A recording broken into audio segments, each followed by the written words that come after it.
computer. All right, folks, and I'm going to do this button and I'm going to click here. Okay, perfect. Hi, everyone. If you can hear me, just let me know. Put something in the chat to let me know that the sound is working.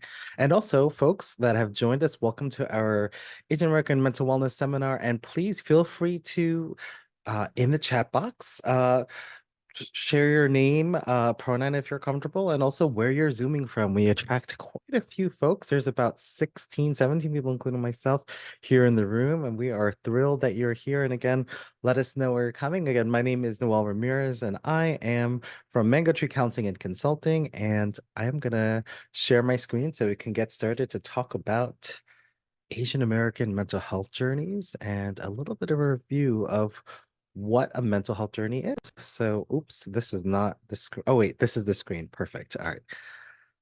This is the stuff I'm gonna edit out. Well, I'm not gonna edit it. Someone else will. Let me just go here and click this so I can see this. This is not as graceful as I had imagined it in my mind right now.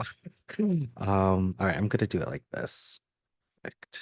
And the chat box is here. Oh, and everyone is joining. All right, welcome from DC and someone from Wisconsin. Wonderful to have you. Oh, great, Allentown. Hey, Marvin. Um, Someone zooming from Pittsburgh. Wonderful. And let me do this. Okay, perfect. Okay. All right. I think I'm good. I think I'm good right. Oh, wait, you know what? I'm gonna move this. Sorry, folks. I'm gonna just do one quick adjustment and I will get back to work. um, oh, welcome from DC. Lots of DC folks. Oh, more folks are joining us. Wonderful. Okay. I've got myself set up. Um, welcome to Philly folks. Welcome Dallas, another person from Philly. We're so glad you're here. Um, and all right, so let's get started. So again, welcome folks to our Asian American Mental Wellness Seminar. We do these pretty much monthly. There are some months that we are not on. And this month we will be talking about self-esteem and mental health journeys. Again, we are Mango Tree Counseling and Consulting. You can learn more about us at www.mangotreecc.com. And just in case, we have some message from our sponsors.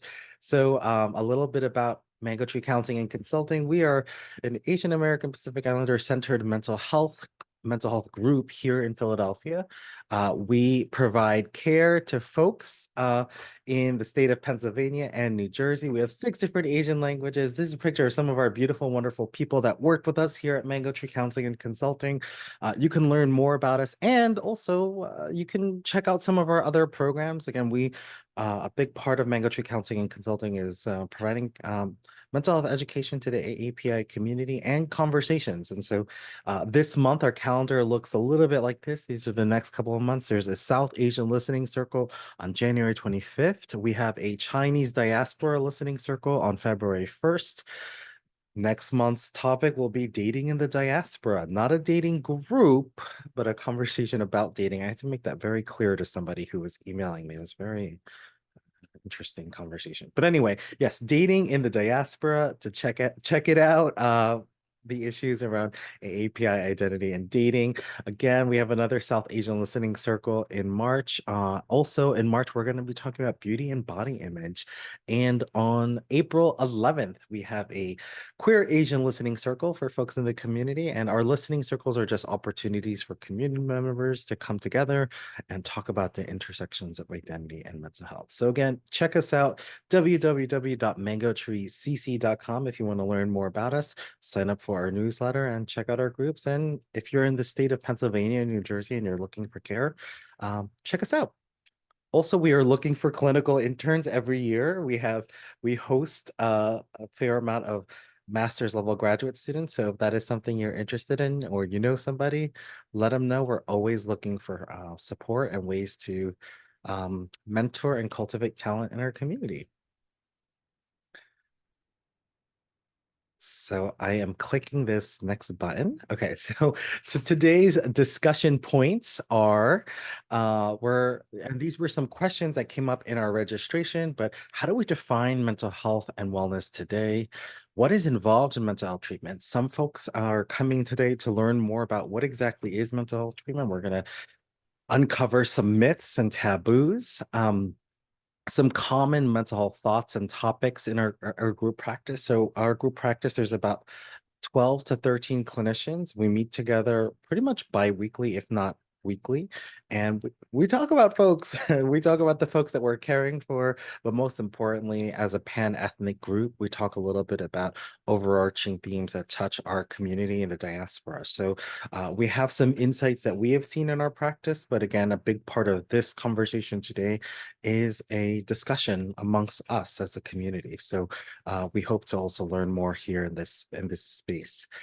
We also want to provide some information about what consumers should know about our administrative components of mental health. So before I even move forward, I do want to shout out our practice manager, Cameron Cox, who has reminded me to record this so we can update it on our YouTube page, but also is handling a fair amount of our admin stuff. So we collaborated to talk about just information that consumers should know about when it comes to accessing mental health care. And also, what are some mental health hygiene strategies to enhance functioning and self-esteem? One of the misconceptions of mental health is that it includes a therapist, and it can.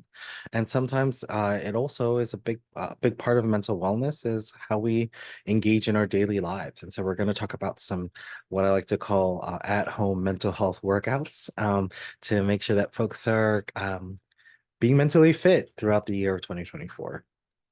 All right, so I want to first start off by dispelling this myth. There's a huge body of research that we as Asian Americans do not participate in the mental health industry as we know it. And I want to dispel this myth in that mental health is not just for white people. And in fact, the mental health that we know here in the US is actually pretty young. But mental health as a practice or mental wellness has been practiced in our cultures for centuries, if not millennia.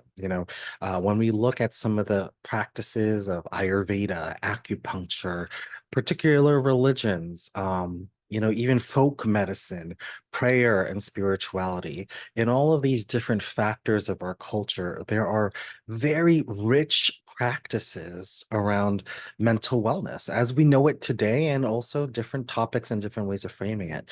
For instance, a big part of Ayurvedic medicine, which is practiced in South Asia, talks a lot about nourishment and cleansing, and not just physically, but also mentally, right? When we look at prayer and meditation, a lot of the studies in resilience studies around religious practices is not necessarily the content surprise, but rather the meaning making and community building that occurs in the practices. And that's actually what creates a sense of resilience.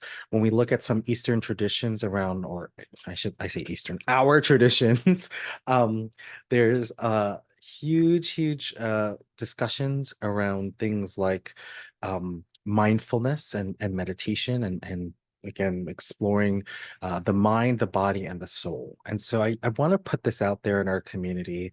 Again, I want to encourage us to look beyond the frame and know that mental health has been a tradition in Asian communities for a long time. But where we are today in terms of the diaspora is, and when we look at Asian American identity here in the US, we do see a disparity in our community. So we see some of the statistics show that 7% of Asian Americans seek mental health services. In fact, we are the lowest. We are not number one in this, folks, but we are not seeking mental health care. We are the lowest racial ethnic group that actually presents for mental health therapy, according to a 2019 National Survey on Drug Use and Health. That's just one survey, though. I'm pretty sure that maybe they didn't interview all of us, but there is some information that say that we are not participating. And in fact, on top of all of that, returning to care or seeking treatment, even after significant clinical episodes of things like depression, folks are unlikely to seek treatment. So a big part of this is as a group practice and why we have emerged is we really want to encourage participation in mental health because it is a part of our healthcare. So I do have a poll question for folks. How do you define your mental health? This is an open poll question for the group. You can chat, you can write your responses in the chat, or you can unmute and share. But we want to know in this group, and again, a big part of our group practices, we want to understand the sort of heartbeat of the mental health community, of the AAPI community with regards to mental health. How do you define mental health? So let's just take a second and think about our own sort of definitions. And if you feel open to, in the chat, if you are able to chat, um, write down your responses to what mental health is. Or if folks want to share, you can.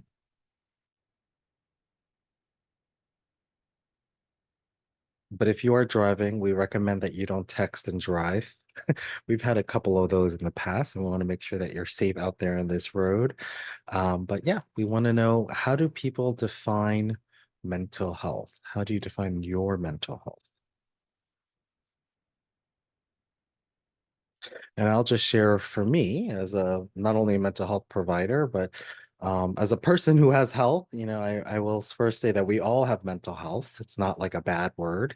And how I think about my mental health, I think about it in dimensions of things like clarity, balance, and my ability to show up for things, people, places, and experiences, and my ability to stay in contact. Throughout this seminar, we want folks to really think about how you define mental health. What's your sort of definition of mental health, and how you tend to it. So, some things to think about. And also, one of the things we'd also like to know is, what sort of messages have you seen or heard growing up around mental health? So, in your sort of experiences, what were some of the things that you saw?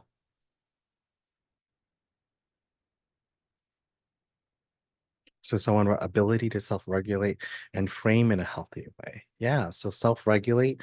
The word even self-regulate is a term that we use to talk about um I like to call it like, do you know the speed limit for the street that you're driving in? If you're in, say, Philadelphia and Market Street, you probably don't want to go 100 miles per hour, though I've been seeing that lately, and I have an issue with that. But we'll get that. Well, that aside, do you know what can you get to the right speed limit, and how, and when think about speed limit, I mean emotional reactivity and intensity with that. So yeah, growing up, thank you for thank you for the two people that responded in the chat, by the way. Wink and smile. Um, medication. So folks wrote, my household did not discuss mental health growing up. Okay. Medication was a taboo. All right. So folks have talked a little bit about not only taboo, silence, shame. Maybe it's not a topic that is discussed. Maybe there's a language, like there's not a language to talk about it.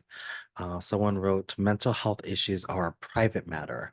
Don't talk about it widely. Yeah, that an explanation point with that. So yeah, so there's a secrecy to it. There isn't. There's some shame. Talking about your feelings embodies victim mentality. Ooh, I felt that one. Whoever wrote that, nice work. Mental health to me is being able to mental health is being able to have a good ratio between rest, fun, work, so I can keep my emotions balanced. Someone wrote, the message that they heard growing up was mental illness was a character weakness, selfish and lazy. Yeah. How about remedies? What do people talk about in terms of remedies? My A personal favorite remedy that I've heard growing up was just take a nap. Although there is some merit to that, but just sleep it off. You'll feel better tomorrow, right? Like I kind of like ignore it and it'll go away. Um, Sometimes when uh some family members were sad, people would just bring delicious food to them, which I think is an excellent remedy for feeling sad, but there wasn't much of a frame to it, just eat. Um, don't let white people see you sweat emotionally speaking. Okay, someone wrote that. Yeah. So even this messages of like if you're feeling it, don't be witnessed. Someone wrote to pray crazy away. Yeah, so to pray, yeah, really zero in on one particular healing modality only. Uh, Sleeping it off, bringing food the next day without addressing the mental health issue. Oh wow, that looks like that was a book from a chapter from my childhood. So yes, that's another one. Just stop. I like this. That one is really says a lot right there. Just stop. I don't want to tolerate it, right? And sometimes a little bit of grass is greener mentality. Appreciate how much you have in comparison to prior generations. So, particularly in intergenerational context. I love that response. It's kind of like it's a little bit of an attitude of gratitude, but like an attitude real attitude of gratitude. So thank you for bringing that up. Think about other people. What would they say about us? Yeah, excellent. So again, rooted in some collectivist identities around perception. What are other people thinking about?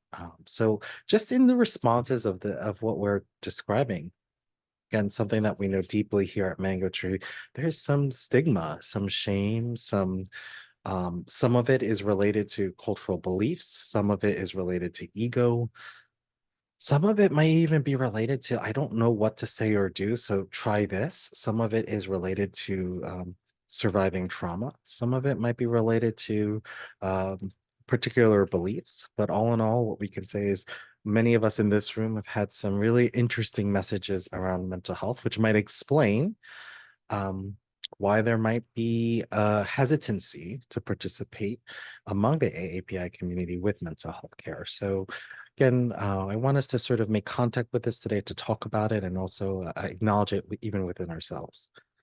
Um, so, quickly, and I don't want this to be too didactic, so we'll try to um, go through this relatively quickly. Mental health in the US, some folks would describe mental health. This is just one of many definitions. Again, I want to reinforce that mental health is really an individual thing and is defined differently amongst other folks. But your general state of well being, state of mind, something that should be looked after. And when we talk about mental illness, which is again illness and health are they're both the same and they're very different. Sometimes is something that disrupts your mental state and interrupts how you feel, think, communicate, and behave. And there's particular standards in the US and internationally around how do we classify illness. We're not going to talk too much about that today, but we are going to talk about what mental illness can look like, be like, and is. um, when we talk about mental health treatment, and this is where I think a lot of folks in our practice and family members of the folks in our practice really were curious about in the beginning is what exactly is mental health treatment? What are the focal points? And this is hugely important, especially for folks who are even accessing mental health care today or folks who are interested in it. And so, mental health treatment as a whole, and again, I'm just kind of using generalization here, really zeroes in on a couple of things. It zeroes in on something called functioning. And what is functioning? Functioning is how we move through the world, how we move through our relationships, how we move through our work, how we move through our own internal relationships with ourselves, how we move through school. And so some mental health treatment really zeroes in on, wow, we're not functioning well here. So let's kind of find some skills, exercises, let's talk through things to explore that type of functioning, right? I hear this a lot. I just can't adult right now. That's an area of functioning that maybe we might want to talk about. And maybe at one point there was a level of functioning, and now we're kind of beneath that functioning. Let's talk about it. Let's see what's going on. Some therapy or mental health treatments are focused on insight, so really understanding core beliefs and issues, understanding the self more. Sometimes they say if you don't know history, you're doomed to repeat it, right? Like that's a sort of so how well do you know your history? Or if we look at this in some schools of thought, like psychodynamic work, we'll talk about something like compulsive repetition. Well, I don't want to get too technical here, but like compulsive repetition is when we um unresolved hurts when they're unexamined will repeat itself in our day-to-day lives, right? So if I have a crappy childhood, I might subconsciously create crappy relationships in my adult life because that's what I'm used to. I haven't examined it yet. So some insight-oriented work is part of mental health treatment. Integration, when we look at integration, this language of integration comes to us from the folks who study trauma, and that like we're experiencing trauma, we're broken parts, and sometimes there are certain therapies that focus on finding wholeness, finding ways to put us in a more integrated state versus a compartmentalized state. And then there are some work around values, affect, and alignment, right? So when we talk about mental health, a lot of people are doing things just to do it, right? And so how do we create more awareness around what's important to us, how we feel about things, and most importantly, how do things in our lives currently line up? But one of the most important parts of mental health treatment is this concept of bearing witness. So many of us deal with mental health concerns by ourselves, and psychotherapy and mental health treatment specifically, what is most profound is the ability to finally say it out loud, to feel witness and to make it real. So those are some focal points when it comes to certain mental health treatments. But I want to talk a little bit about mental health described in different ways. Oops, sorry, I'm messing up. Wait, you know what? I think there's a way to do this slide thing using my mouse in a really nervous way. Okay, I'll just use the keys. So mental health described as symptoms. So generally, when we're looking at generalist mental health practice, we can start here. I like to start here when I talk to folks about generalized mental health. Of course, there's other sort of symptomology, but the ones that we generally see at an outpatient mental, like generalist level, are depression and anxiety. Some people use them interchangeably, but they have different flavors, and it's important to know which one is which, right? So a lot of people will come to mental health treatment or describe their mental health with grappling with depression or struggling with anxiety. And when we look at depressive symptoms, again, this is another way to organize some of the stuff that happens in our mental health, but rather, uh, depression often feels very heavy. I like to call it like a very heavy here and now, right? Some people complain of somatic symptoms. Some people talk about appetite, like they are not eating at all, or maybe they're eating so much and they don't know why. Feelings of guilt and worthlessness, difficulties with concentration and focus, something called loss of interest, or what we call anhedonia, loss of interest in things that bring joy. Um, Things like suicidal thoughts, hurting ourselves, irritability, angry, frustration, lethargy or fatigue, like feeling really worn out. Some people describe having difficulties with sleeping. Some people say all they can do is sleep; they don't have the energy to, and or isolation. So the way I like to describe depression, it tastes very different to a lot of people, but generally withdrawn, heavy, dark, damp, like a wet blanket, um, loss of energy and all that.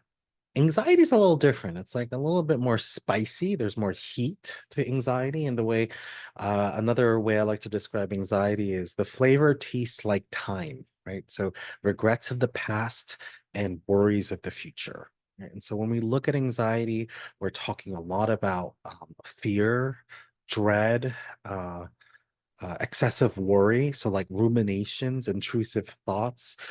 People talk about like feeling intense or like tension, sweating, and feeling like something bad's gonna happen, dread. So anxiety and depression, sometimes different. The parallels are you're both distracted, maybe you're restless, perseveration and rumination can kind of have different similar feelings, but generally, these are the symptoms that usually present in generalist mental health practice. Um, Oops, sorry, folks. Okay, so when we look at these symptoms, sometimes these symptoms are the most common symptoms that people present with. Sometimes they're organic, right? They just occur. But sometimes there's a context for these symptoms, right? Sometimes it could be relationships or transitions in life, going from post grad to grad or post high school to life, or a divorce, right? Or even age, or moving somewhere new. Um, or a loss of somebody there, right? So a lot of people talk about transitions and relationships. Some people talk a lot about unhealthy relationships. What's an unhealthy relationship? One that is filled with criticism, contempt, defensiveness, and stonewalling. Thank you, Gottman. Gottman is a couples therapist and kind of talks about how certain relationships with the four horsemen create these symptoms. Like people can feel depressed and anxious in relationships that are not nourishing, right? Some people come to us a lot of folks sometimes will come to us about toxic work environments or workplace stress. Just out of curiosity, has anybody in this room ever felt depression and anxiety precipitated by work? Don't worry, your names are not being recorded. We're just curious to see if folks here can feel that or experience that. Just let us know in the chat. Oh, someone wrote 1,000%, or I think that's like 1,000,000%. Yes, for sure. Okay, so we're talking to the right folks. Just letting you know, we also do workplace wellness workshops. So if you're in the Pennsylvania area, just keep us posted. We will do that for you as well. Or affinity-based program. And of course, hostile environments, whether it's at home, whether it's at work, whether it's in your own body, uh, hostility creates inflammation. Inflammation can create anxiety and depression. So people come to us because their mental health might present in these depressive and anxiety related symptoms, and those symptoms might be born out of what we call stressors, which are external stuff, and these are the external stuff from ourselves. For those of us, sometimes these symptoms like depression and anxiety can be part of relationships, right? So whether they are um, I was too so someone where I was too dissociated to feel anything. I hid behind work. Yeah, sometimes work can be a really tasty treat to distract ourselves from other things in our lives or in our world. So thank you for bringing that up. Uh, Sometimes depression and anxiety and other symptoms that we're describing in terms of mental health, which I didn't describe, but I figure we'll just start with depression and anxiety, can be precipitated or brought upon us by relationships. The ups and the downs of a relationship can be really anxiety provoking or very depressing. um our friends, especially our very attractive friends in Google Images, these are really beautiful people. They might not look distressed right now, but maybe after they're done talking to one another, they are. Sometimes our families, our strained family relationships, sometimes our relationships with the world, right? Like our sort of like ecosystem, and things that are happening outside of our communities or our world or global events. And sometimes our inner worlds, right? Our relationships with ourselves, right? Our relationships with our community. Sometimes these relationships can be strained. And when relationships are strained, we can feel sad or down or withdrawn, or we can feel really amped up or anxious. So, again, mental health can sometimes bring about symptomology that's born out of strained relationships.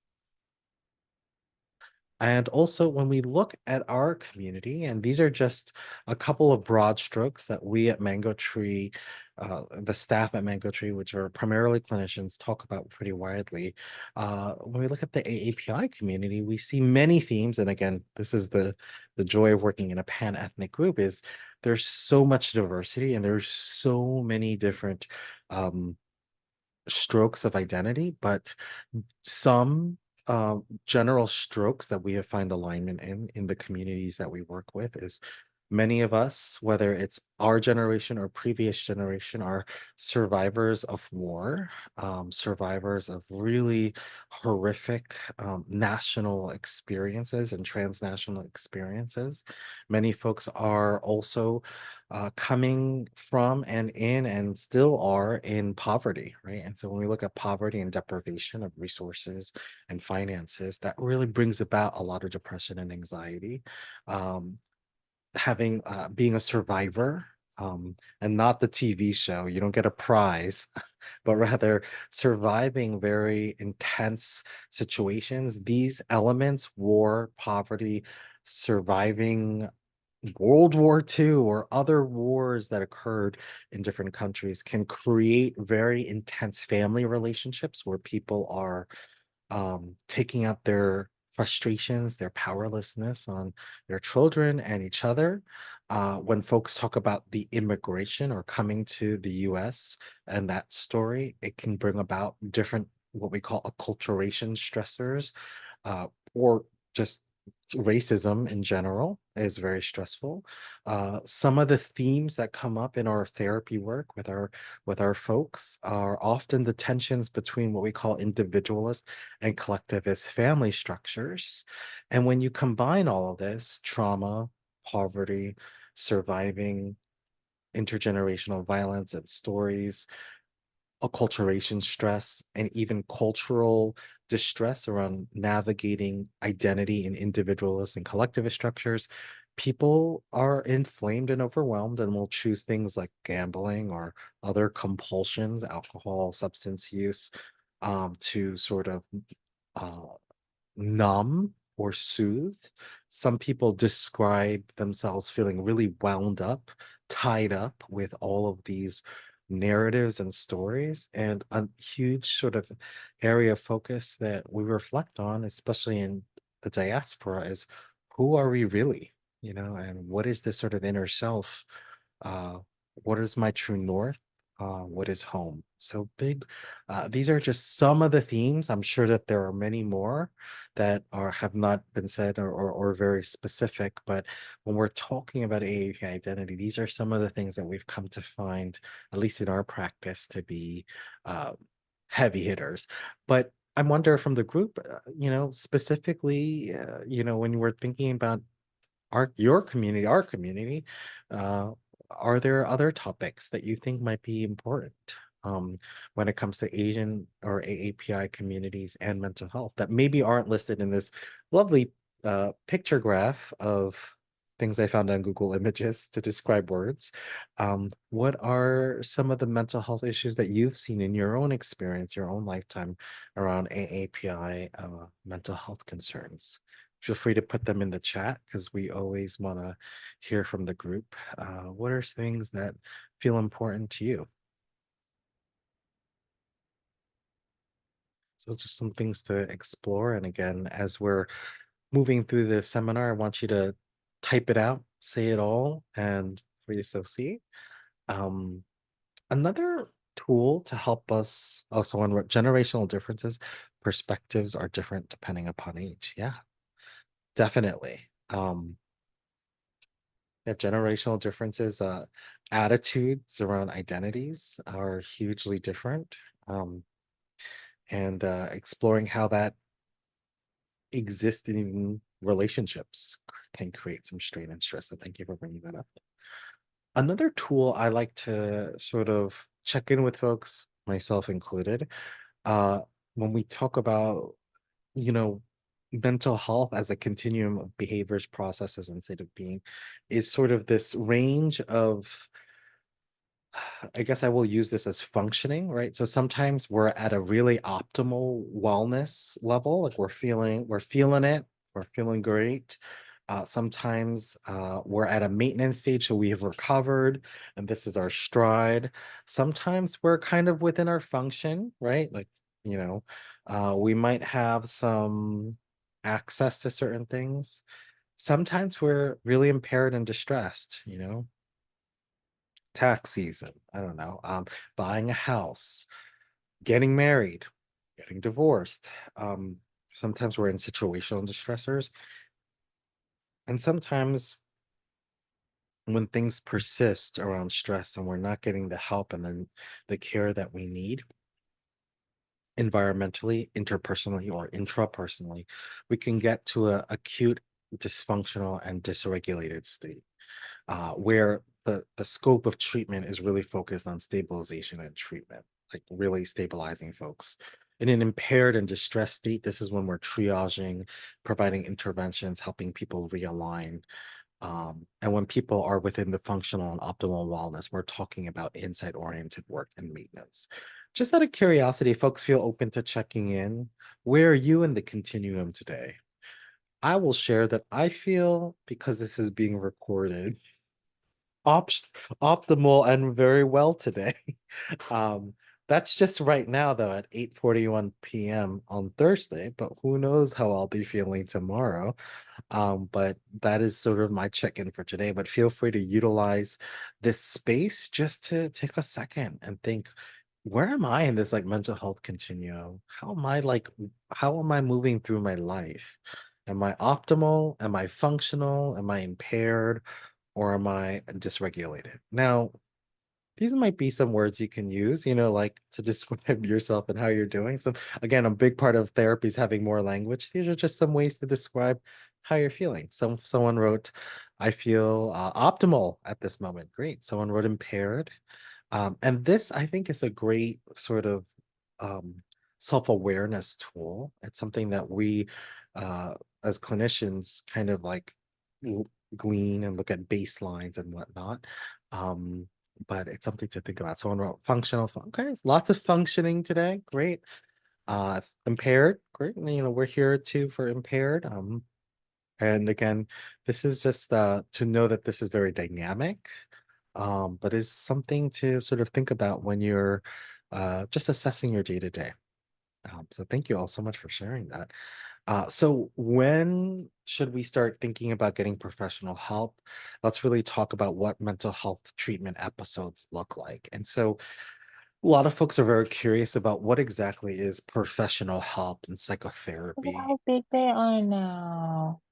Oh I no. remember watching the show, they were Oh, children. Yeah. I was really into Good Trouble when we were in oh, Kansas. They were children. think someone forgot, someone unmuted by accident. Sorry about that. Um, so what exactly is getting care exactly?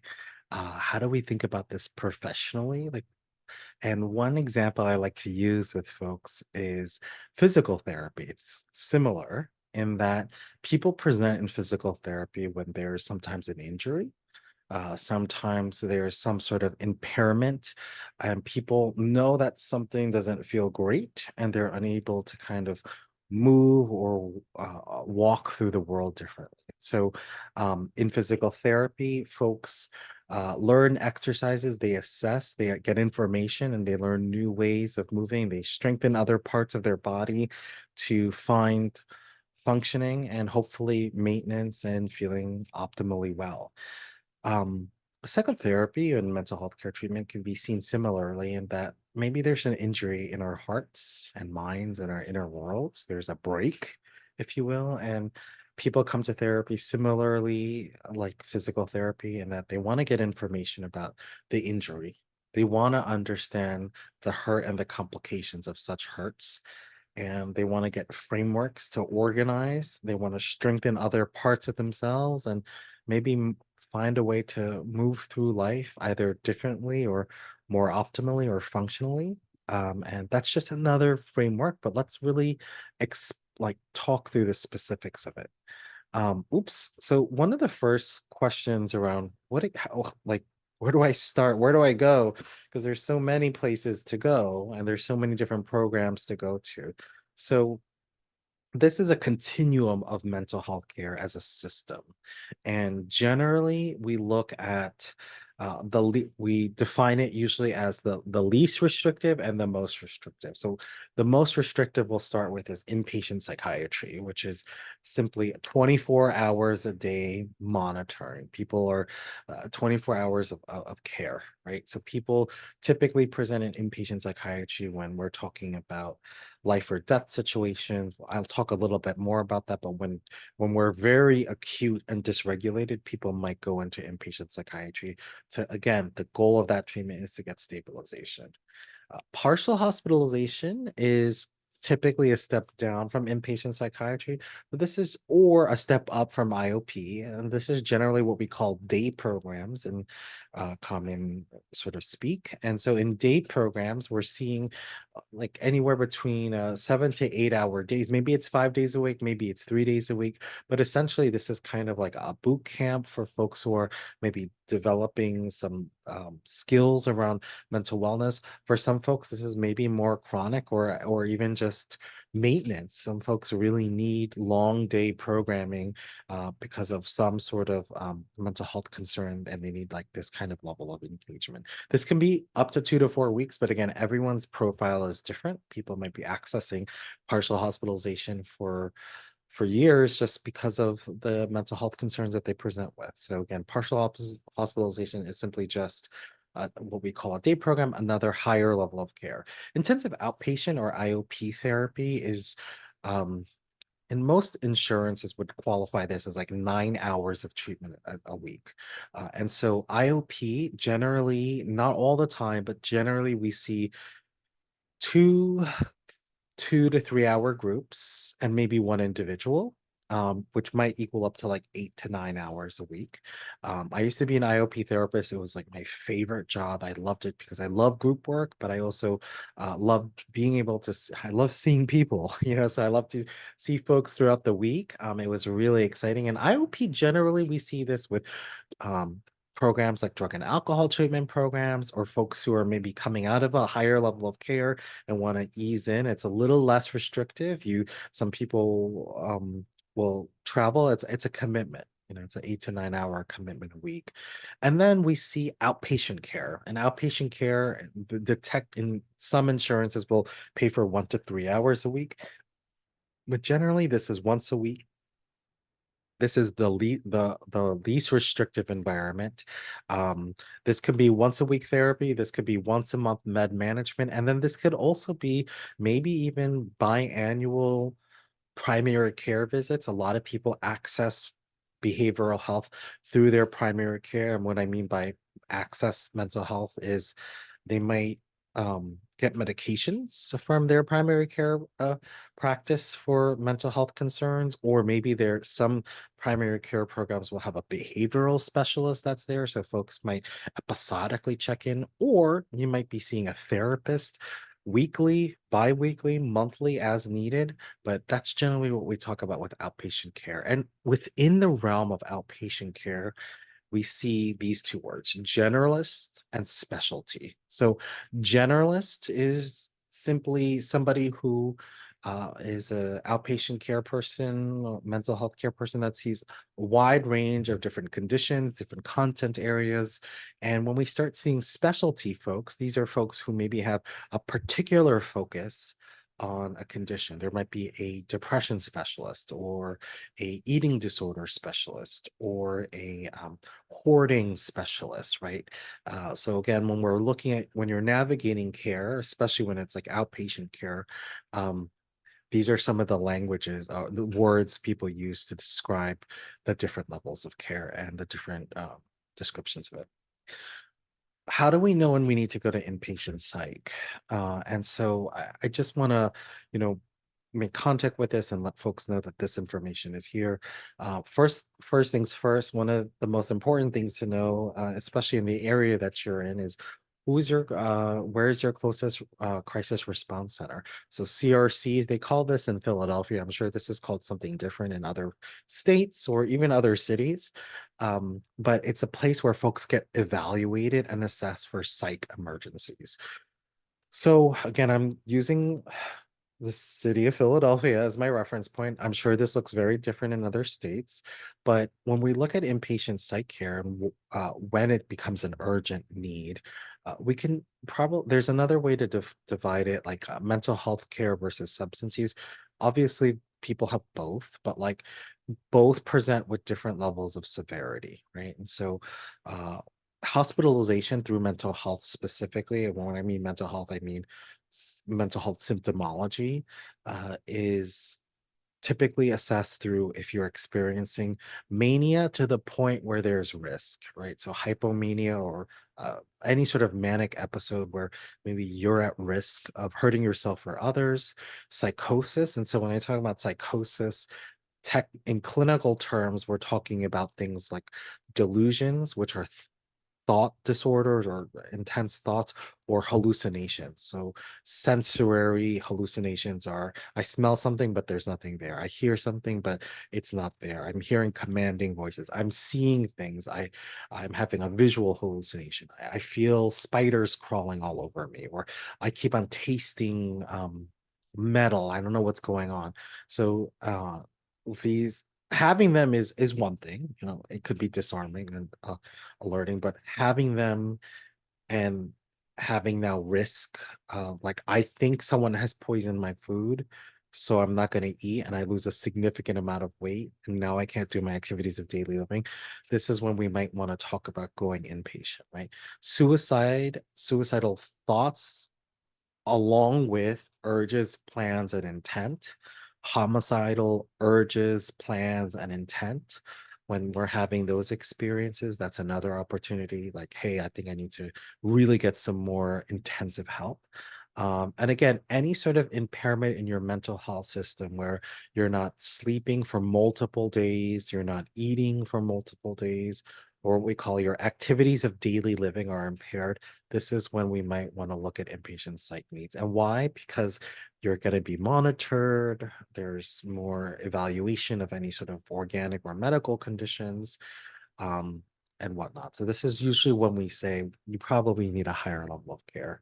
When we're talking about substance use specifically, or folks who are using substances, some some classic signs and indicators to think about are when you're feeling out of control, or when your use behavior has now taken over your life, and things like your job, work, life, like you can't sustain yourself on top of that. There's a very specific biomedical marker that people might want to pay attention to when you're thinking about substances. And these particular substances may require, I'm saying may require because again, everyone's case is different, but things that are really something to pay attention to: alcohol, benzodiazepine, and phenobarbital. These are particular substances that withdrawal symptoms can be lethal and very dangerous. And so, if these are things that are maybe something that you're using on a daily basis and you're experiencing withdrawal symptoms like heightened anxiety, like a tremor, DTs, seizures, these are things to really be concerned about, and also to present to a higher level of care. So this is sort of like at the highest level of care, what we should really be thinking about. So we talk about psychotherapy. I just had to get this. I saw this visual and fell in love with it. Does anyone remember the treasure trolls of the 90s? I don't know. Maybe that was just something I collected. Not that I was born before the 90s, but I just thought that this was really a funny visual to think about when it comes to psychotherapy. So anyway, come back to the presentation of Will Ramirez. When we look at psychotherapy and how people, the different types of therapists out there, there are so many different forms, and I'm doing like a broad strokes here, so really want to keep this into a broad stroke. So some people, some therapists are what we call behavioral therapists or CBT therapists. They're really zeroed in on how thinking and feelings affect behavior, and so looking at behavioral patterns. Interpersonal therapy, this is folks who may identify as relational therapists who really look at relationships and how relationships can be sometimes distressed, and that like creates symptomology and dysfunction for folks. Some people, I had shared this earlier, psychodynamic therapy, where people really talk about how your past impacts your here and now. So Freud will say, Sigmund Freud, who's like the father of psychoanalysis, will say, you are who you are because you've been where you've been. So really exploring your past. Some people will present to family therapy. It's a form of therapy that really looks at systems and how systems interact. Solution focused therapy, this is for folks who are really looking at specific things like I hate my job, I need to like figure it out, or like I um, have problem drinking behavior with no acute alcohol withdrawal symptomology, right? So this is where folks might look at some specific solutions of, and person-centered therapy, really looking at what's important to you, what you pay attention to. So those are the different forms of psychotherapy. There are others that aren't listed here that are more specialized. Like some people talk a lot about EMDR, some people talk about IFS, and they have derived some of their core work with some of this. And humanistic therapy, I don't think they talked about that, but Gestalt, which talks more about holistic and meaning making work. So yeah, but those are just a broad stroke. But regardless of the types of therapy, what we have seen in the research in terms of efficacy, like what makes therapy works, is actually a significant part of it is sometimes things outside of therapy will help with its efficacy, but the biggest factor to treatment success is the therapeutic relationship. So it has to be the right fit. The person that, if you're doing outpatient therapy, it has to be with somebody that you vibe with, that's that you feel rapport and trust with. So that's another marker here. Um, what you get out of it when it comes to psychotherapy, again, what people are seeking, maybe getting some information and training on is developing more language. You know, without language in mental health, we use our bodies and relationships to act things out. And so in therapy, we can learn about, like, I'm feeling both frustrated and also relieved. I feel like I can describe emotions. I could describe a situation and say, you know, this is my favorite line. I feel some type of way. Well, let's define it, because if we don't define it, there's an injury and we don't have an x-ray, right? So language really helps us formulate and understand some of the things that are happening in our here and now and trace the origin stories. Frameworks, people come to therapy to learn about different ways to organize or use frameworks to organize the social mess of their lives and the social awesomenesses of their lives, and the hurts and the hopes.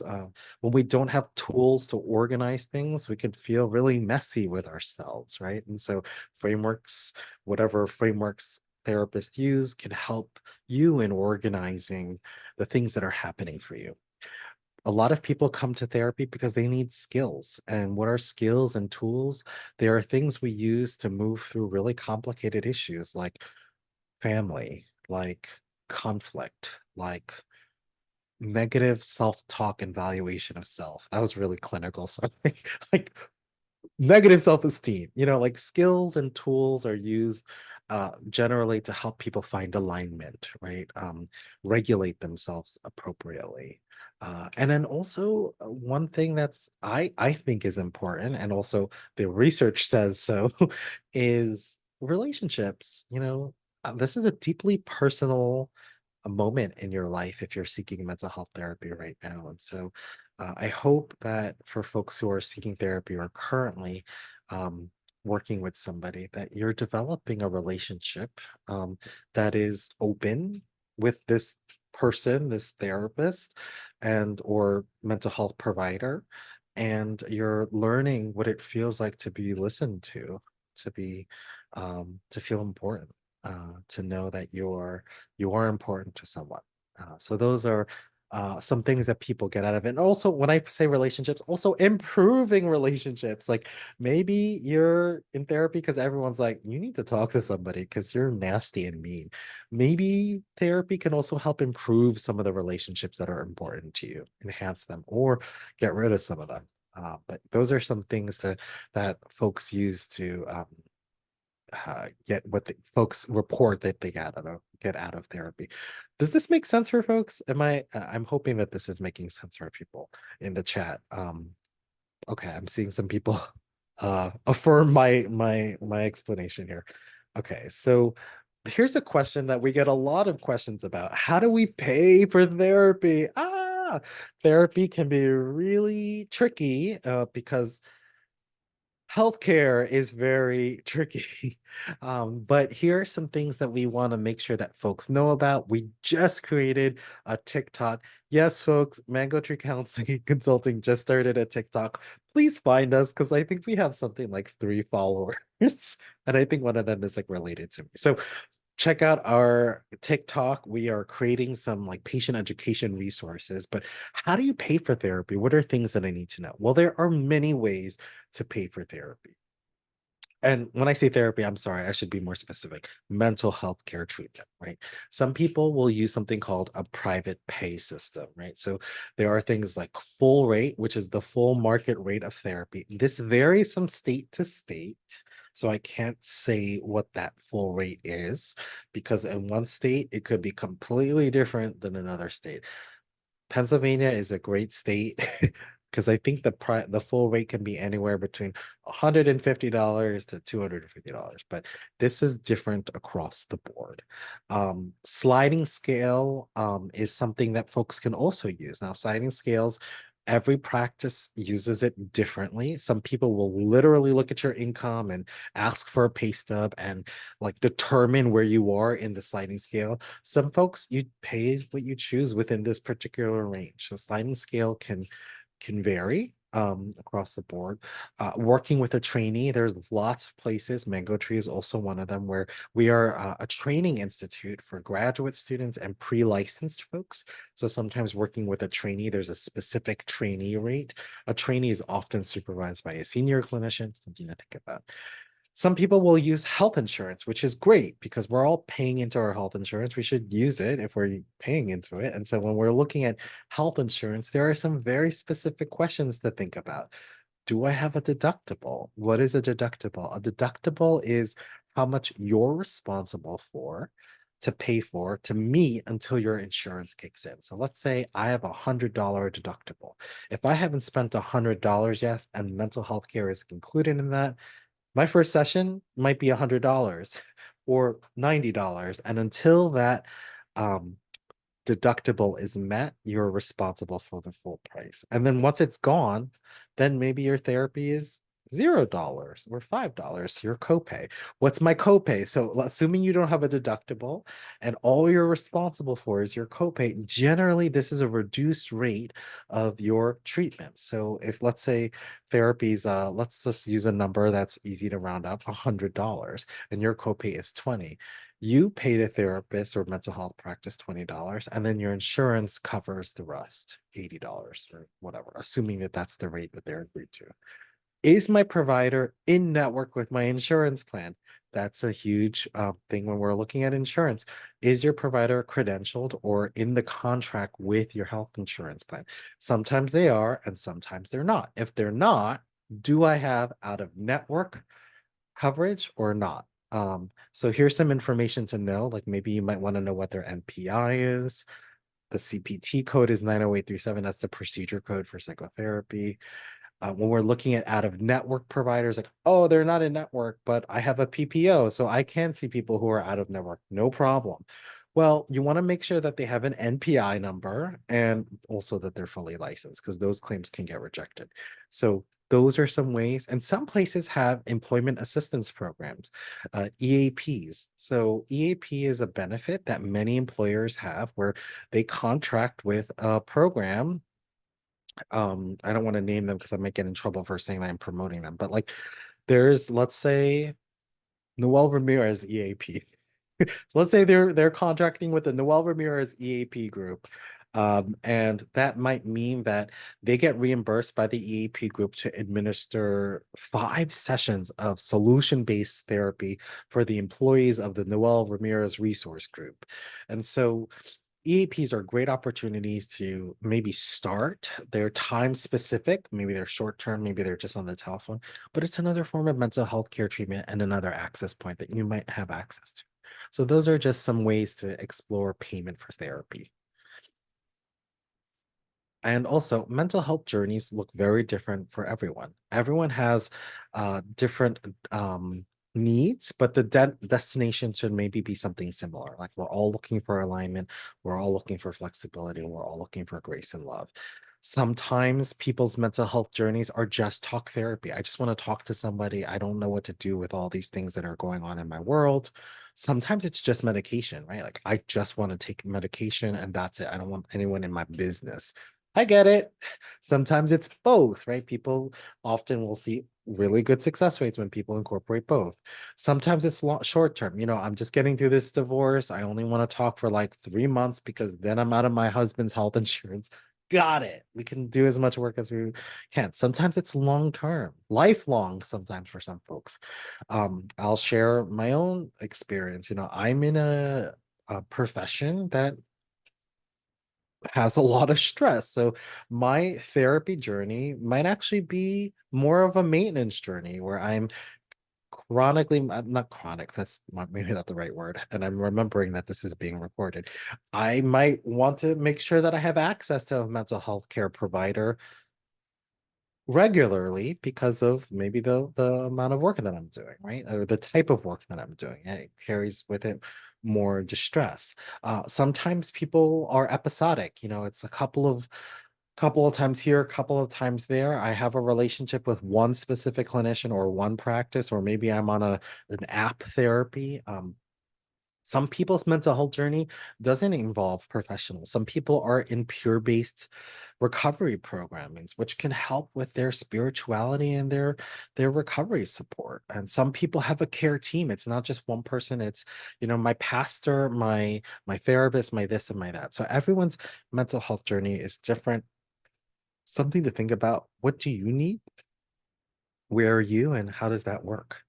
So, some quick at home workouts to get mentally fit between sessions and outside of the therapy room. Some of you might be already in mental health care, some of you might not. But here are just some strategies and things that we recommend to people to develop mental health fitness outside of work and sessions. So, behavioral activities, one of the things we talk a lot about, especially more recently in mental health communities, really enhancing your neuroplasticity, like your brain health.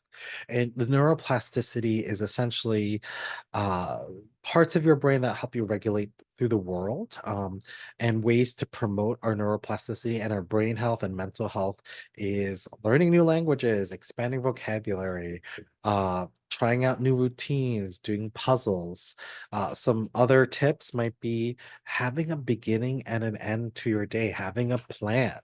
I used to talk to folks who were say like, I just throw myself I throw myself at the day. Okay, that's cool, but like that can be really tiring sometimes. So do you have a beginning and an end routine? Do you have a demarcation between the days? Um, Sleep hygiene, right? Almost most mental health conditions improve drastically when somebody really focuses on their sleep hygiene. So maybe there is something to just sleep, you'll feel better. I don't know. I don't know. I have to take that one back, mom. That's what my mom would say. But if there is some poor sleep hygiene, that's going to worsen a lot of behavioral symptoms and just not feeling great. So really committing to some positive sleep hygiene strategies, relationships and having community connections. So that's significant when it comes to not only longevity, but also emotionally. When you're co-regulating with people, the brain and the mind kind of light up in different ways. There's different energies that get released, different hormones that get and chemicals that get produced in the body that generally make people feel well. Um, Monitoring how you talk to yourself. This is coming from the world of CBT, cognitive behavioral therapy. Many of us have this sort of inner dialogue that's happening in our mind. Is it a positive dialogue or is it an antagonistic one? How do you speak to yourself? What are those what does that self-talk look like? Um, maybe people I'm working with are sick and tired of me asking that, but like, what exactly is that relationship? And can you be a referee to it? Like, no, Noel, you're not a weirdo. Well, yes, you are, but like, there's nothing wrong with being a weirdo, right? That could be an example of correcting your self-talk. Spirituality, and I mentioned spirituality again.